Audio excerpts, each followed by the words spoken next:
Hello, welcome to Nutrition Demystified again, where we're taking complex nutrition topics and trying to simplify them and make them easy to understand and digestible. So today we're talking about hydration, water, and we're also going to touch on the topic of salt and like what the hell is the deal with salt? Do I need to avoid it? Am I going to get high blood pressure? XYZ. So I wanted to start by talking about water.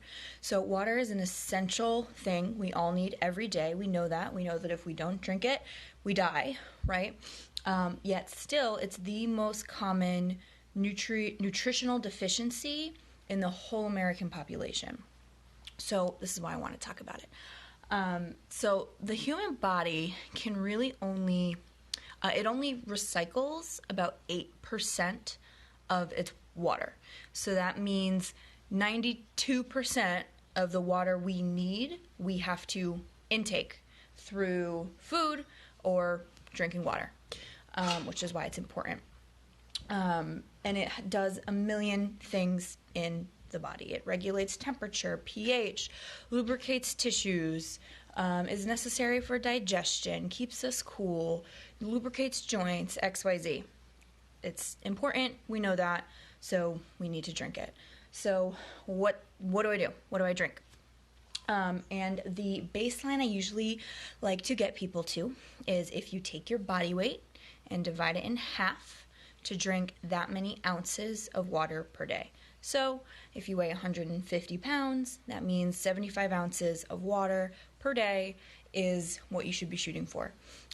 So if you do that math and it like totally freaks you out and you're not drinking anywhere near there, that is the place to start. You know, increase it by 10 ounces and get comfy with that, and then keep going until you hit your number.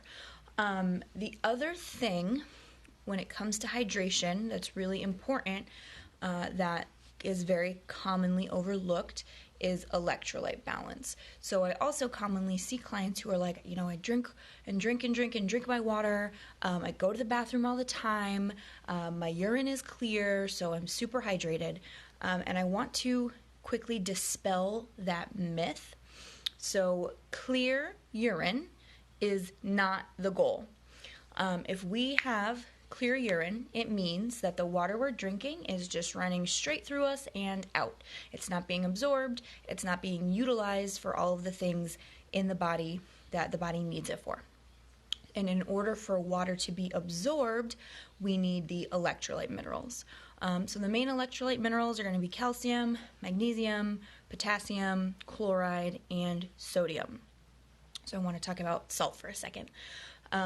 So I think salt, along with fat, is one of these things that we've kind of been scared off of, but it is a necessary thing in our body.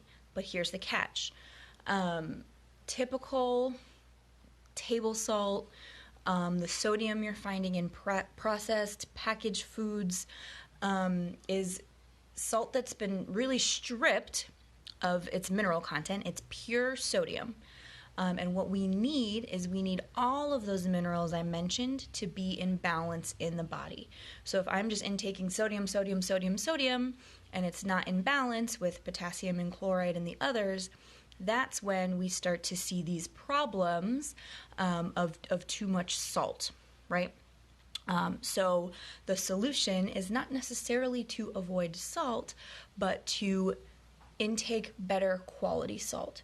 So typical table salt is just NaCl. It's been stripped of a lot of the other minerals we need, you know, kind of like sugar, something highly processed that doesn't have the nutrient profile it was meant to have, can do harm or be much less beneficial in our bodies.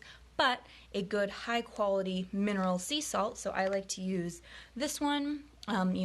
This is Celtic sea salt. I get it in the salt aisle, or the spice aisle where the salt is, or those, the pink Himalayan salts, whatever. But an actual mineral salt that hasn't been processed to hell and stripped of most of its nutrient profile is going to be no problem. It's a good thing. You can add it to your food.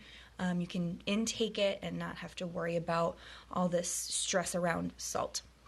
So again, in order for water to actually do what we need it to do in our body, it needs to be in balance with the electrolyte minerals. So again, if we're just taking in the water and we're not taking in the minerals we need, the water is going to flow straight through us. So the solution for most people is to add some electrolytes to your water. So I like to use these ones. These are the ones I usually recommend to my clients. They're Noon. Because I can just get them easily at Whole Foods, or you can order them on Amazon. They come in a bunch of different flavors. I like the lemon lime, but they come in a bunch of different flavors. And you just pop a tablet in your water. I do it once per day, and you're good to go.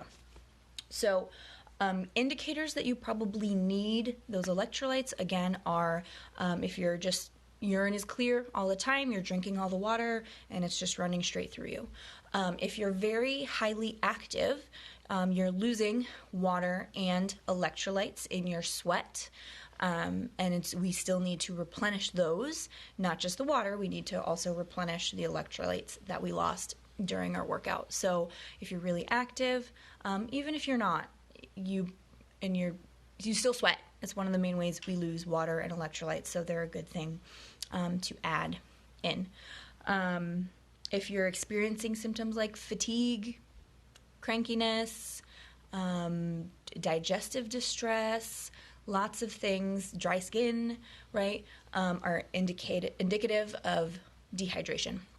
And even if we lose just 2% of our body's water, if our body weight drops by 2% in its water, that's when dehydration symptoms start to set in.